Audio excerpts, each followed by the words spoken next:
All units on the Atlas fire. This is Atlas I. On to a new start in the Carneros area. We have 4 major fires running in the unit. 2 in Napa County. Extreme fire unit here. The priority is life. Hundreds of 911 answer right now. Please call. And they are taking refuge in the vineyard. Anybody, all hands on deck, all hands on deck. I have help coming to listen. Push around. I have help coming.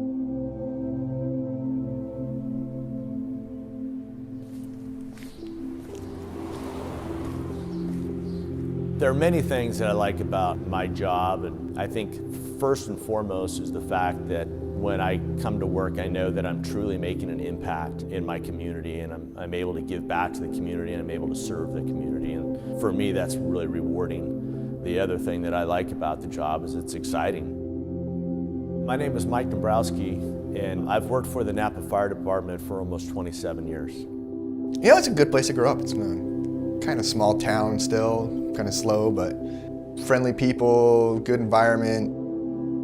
My name's John Hare, and I'm born and raised here, so 36 years now. Grew up here my whole life. So my dad's originally from Sonoma, and this family's been here since the 30s or so. Quite a while. Well, what I do is mechanical-wise, the machinery and the field works and that. So I'm the one that gets his hands dirty. This is the only thing I've ever known in the country. Well, Napa, you know, is charming, and this neighborhood was really great to grow up in. We moved to this property when I was 9, and I went off to college when I was 17, and then moved back to Napa, I guess I was about 30. I grew up in the country in Maine, and so the sooner we moved to Napa, the happier I was, especially once we got this house, because we're out in the country, and it's quiet. Enjoy it, lots of wildlife. It just feels peaceful out here, you know. I like this neighborhood. So it's been good. Hi, I'm Tracy Foley. And I'm Jeff Foley. The morning of the fires, it was a beautiful fall morning, nice and calm, average day here at the firehouse, and we noticed about lunchtime that the winds were starting to pick up. I remember early in the day there was a fire at the salvage yard. Firefighters will work through the night to monitor a fire near the Napa airport. It was an auto yard fire that had burned over 100 cars. We spent most of the afternoon into the evening hours on that fire. Other than that, it was just kind of a typical day. I remember the fire out there, and you could see the smoke, you kind of smell it, and nothing really extraordinary until the wind started picking up that night. And I mean, it was blowing pretty good because the windows would rattle in the house. We get a lot of wind coming through here, several times a year. But this was unlike any other wind I've ever felt. It felt like the house was going to be ripped right off the ground with that wind. They had dispatched the fire up in Atlas Peak area. I remember talking with my crew about the fact that that's probably going to be really ugly due to the winds. After hearing the initial report from the first engine on scene of the Atlas fire, realized very quickly that that was in fact true. I told my crew, get your gear on, we're headed that way. Within 20 minutes, we were actually on the fire. God, it was probably 10:30, 10 o'clock or so. And then in the evening, and my girlfriend was going to bed. She was closing all the windows in the house. You got a kind of better view around, see around out all the windows, and like started looking out. That was Atlas Peak where the first fire was, and you could start to see red. I'm like, what's going on? Actually went to Facebook, Napa Fire and Crime or something like that page, and people were posting, fire in Atlas Peak. Good thing I was awake. I got to the front window, and that's when I noticed the flickering glow up on that ridge up there. It was still pretty far away at that point when I first noticed it. And I even took like 5 minutes to sit on the front steps thinking, where's it going? Is it gonna be blown away from us, or is it going to be blown towards us? I don't hear any sirens. I don't hear any helicopters. I was waiting for all that before I realized, I was hoping we'd be rescued, from having to evacuate, but there was nothing. Nothing came around to help. I woke up Jeff, and he came up and woke up my parents. When I came up to get Chuck and Bonnie out of bed, and I got them up and in the car, when I came back, the fire was all the way along that whole entire ridge, and the wind was just coming over the hill, and you know how it was pushing it right down. It was coming down fast. We were gone probably like 15 minutes after we noticed it.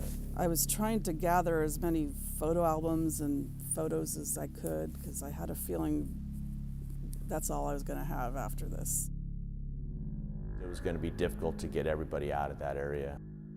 So we knew immediately that most likely we were going to lose some lives.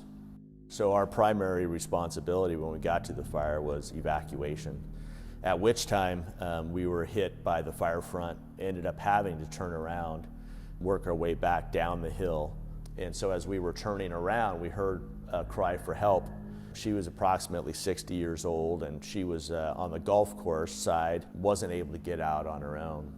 So we helped her over the fence, and we rushed her into the engine with the fire front coming, and were able to drive her down the hill and get her to safety.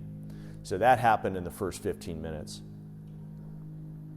After that, we just continued to focus on evacuations for some time. So the first thing I did was actually called a buddy of mine, Tony, who lives on Atlas Peak. I sent him a message like, hey, you guys okay? And then we drove over to Vintage out where it dead ends on Trower there. And so we're sitting there, and you can start seeing the flames shoot over the hill, and we were sitting there when one of the news vans pulled up. After that happened, I actually called my mom just to let them know. I was saying it's probably 11 o'clock or so. Tell her, big fire over here, because that's the only one I knew of. My mom sent me a picture out the back window of their house. Went to bed about 9 o'clock, and my wife woke me up and said, I need to come out and look at this.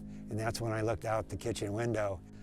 So that's when I knew we were in trouble. So I was like, oh crap. That was kind of, that's when I'm like, I didn't even know it was out there. So I was like, you need to leave. I know my dad wouldn't leave. He's gonna stay and try and save property in the fire, all the equipment, everything. Get stuff, get whatever, important documents, pictures, whatever, get in the truck and go. I get dressed and I get in the Honda and I go out towards the highway. I see a fire like I've never seen before in my life. And the winds that were driving it were unbelievable. There were literally millions of embers. It was like being sandblasted. I've never saw anything like that. I hope I never do again.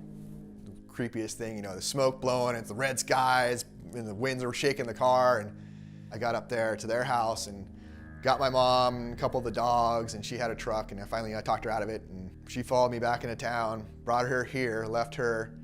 My dad had, by that point, got one of the work trucks in a 500-gallon water tank, and they were using that to spray down. And I stayed with my dad, and we had a couple of family friends that had come out to help out. So the 5 of us, we had shovels, and like you say, we had a couple of small sprayers that were hooked up so we could utilize them. Kind of putting out hot spots as it was trying to jump into the vineyard. Luckily, vineyards work really well as a fire break. They don't burn that well. And we were just trying to protect buildings, especially this house here. The rest of them are pretty well isolated from the fire because the vineyards are all around them.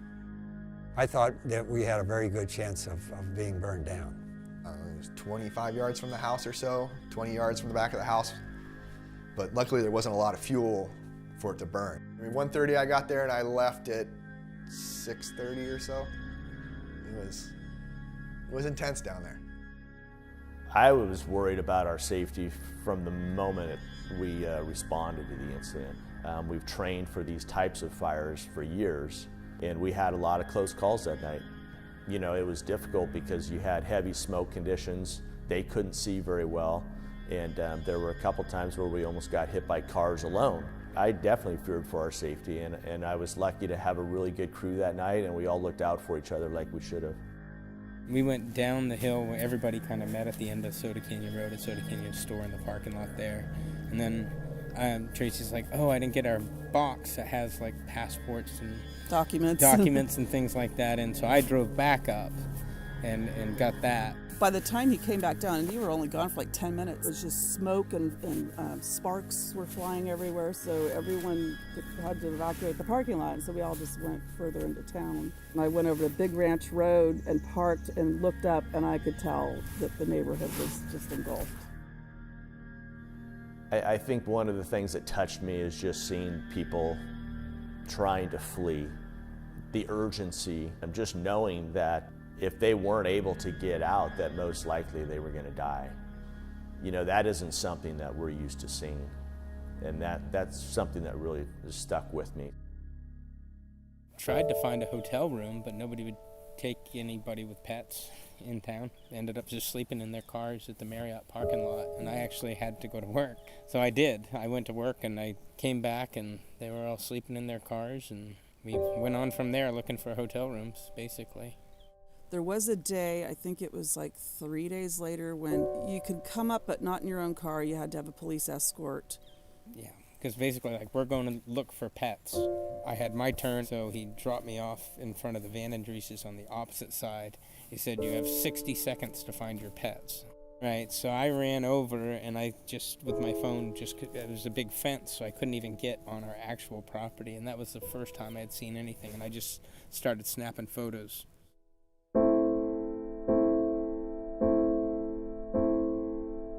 I knew the night we left that we weren't going to have a house. The neighbor called, and so he was letting all the neighbors know that all their homes were gone. So he gave me a call, let me know. So we knew the next day. About 40 years ago, Chuck and Bonnie Delormier moved into this home with their 3 children. This would have been the front entrance here, and then there would have been a couple of stairs that went up to 3 bedrooms and 2 baths. I kind of felt like a zombie for like a month. Oh yeah, it was like just in disbelief. It was hard to even react because it was just, I was numb. Yeah. I just couldn't feel anything. Couldn't even feel, I mean, I felt sad, but I couldn't, I don't know, maybe it was denial? I don't know. I came up here every day looking for stuff, so you'd think it would set in, but I think that also helped me get used to it. I was just coming up every day and digging. I wasn't able to get any of our home videos. I did get all but about 5 years of our photos. So I'm missing some of the best years. They were all good years, but when the girls were little, all the 5 years of those photos from that time are gone. Unfortunately, Napa's had its fair share of natural disasters. We've had significant earthquakes in recent years. So unfortunately, you know, the community has been forced to learn how to deal with these disasters.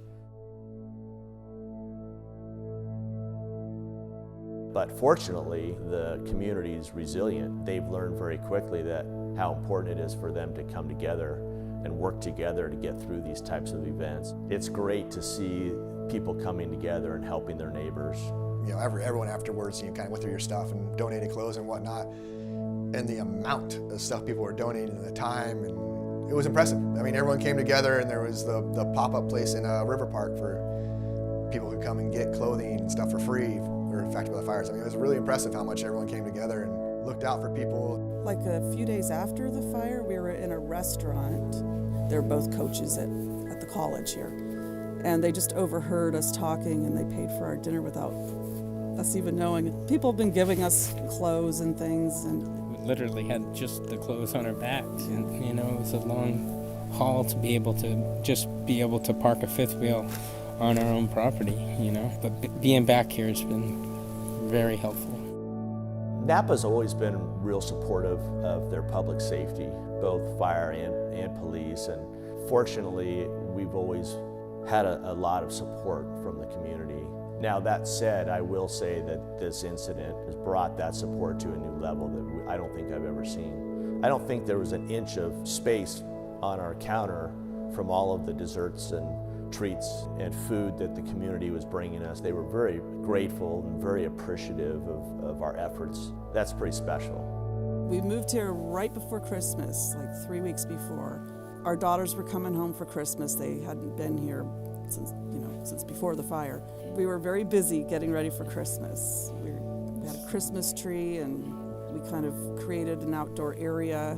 So that kept us busy, kept our minds off of it, and having the girls home was fantastic. We just got busy planning our new home. It's going to be a different house in a different part of the property.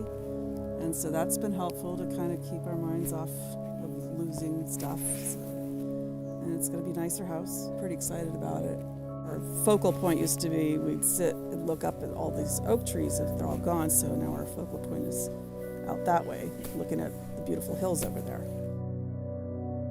You know, in the fire service, we always talk about major incidents, significant incidents being career fires, something that you would never experience again during your career. Nothing compared to this particular incident. We experienced the full power of Mother Nature that night, but after an incident like this, I mean, this was, not only did it draw me and my crew together, as we really had to rely on each other and look out for each other. Really vital that we did that, and so I'm really fortunate that I had a good crew, and I'm thankful for that.